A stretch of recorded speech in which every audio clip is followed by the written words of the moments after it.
Hi friends, welcome to my channel. இன்றைக்கி நம்ம பார்க்க போகிறது வெங்காய போண்டா தான் பார்க்க போகிறோம். டீ கடையில் செய்வாங்கள்ல, அதே மாதிரி நம்ம இப்போ வெங்காயத்தை வச்சு வெங்காயமும் மைதா மாவும் வச்சு எப்படி போண்டா செய்கிறதுன்ட்டு பார்க்கலாம். ஃபஸ்ட்டு 3 பெரிய வெங்காயம் எடுத்துக்கோங்க, 3 பச்சை மிளகா, கொஞ்சம் கருவேப்பிலை, கொஞ்சம் கொத்தமல்லி, ஒரு சின்ன துண்டு இஞ்சி, ஒரு ஸ்பூன் சோம்பு சேர்த்துக்கோங்க, 2 ஸ்பூன் உப்பு சேர்த்துக்கோங்க, 2 ஸ்பூன் சில்லி பவுட்ரு சேர்த்துக்கோங்க, ஒரு ஸ்பூன் எண்ணெய் ஆட் பண்ணிக்கோங்க. அப்புறம் மாவு கலக்க வேண்டியதுதான்.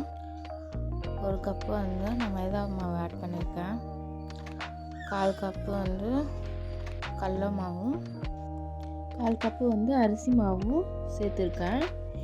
இப்போ நம்ம இந்த மாவை ஃபுல்லாகவே ஒன்றா கலந்துக்க வேண்டியதுதான். கொஞ்சம் கொஞ்சமாக கலந்துக்கோங்க. நல்லா அந்த வெங்காயத்தில் நல்லா அதை ஒட்டுற வரைக்கும் நல்லா கலந்துக்கோங்க. நல்லா அழுத்தம் கொடுத்து பிசைஞ்சு கலந்துக்கோங்க. அதுக்கப்புறம் நம்ம தண்ணி சேர்க்க வேண்டியது தான். கொஞ்சம் கொஞ்சமாக தண்ணியை ஆட் பண்ணிக்க வேண்டியதுதான். நல்லா கொஞ்சம் கட்டியாக பிசைஞ்சு வச்சுக்கோங்க. தனியாக ஒரு 1/4 ஹவர் ஊற வச்சுட்டு கேஸ் ஆன் பண்ணிவிட்டு ஸ்லோவாக வச்சுட்டு எண்ணெய் ஊற்றிக்க வேண்டியதான். எண்ணெய் சூடானதும் நம்ம கொஞ்சம் கொஞ்சமாக சின்ன சின்ன துண்டுகளாக போனா போட்டு எடுத்துக்கோங்க.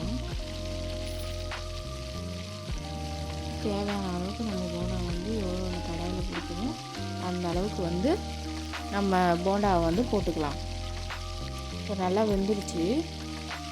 நான் இப்போ எடுத்துடுறேன். இதுதான் என் சேனலை ஃபஸ்ட் டைம் பார்க்குறீங்கன்னா என் சேனலை சப்ஸ்கிரைப் பண்ணிக்கோங்க. பக்கத்தில் இருக்க பெல் ஐக்கானை கிளிக் பண்ணிக்கோங்க.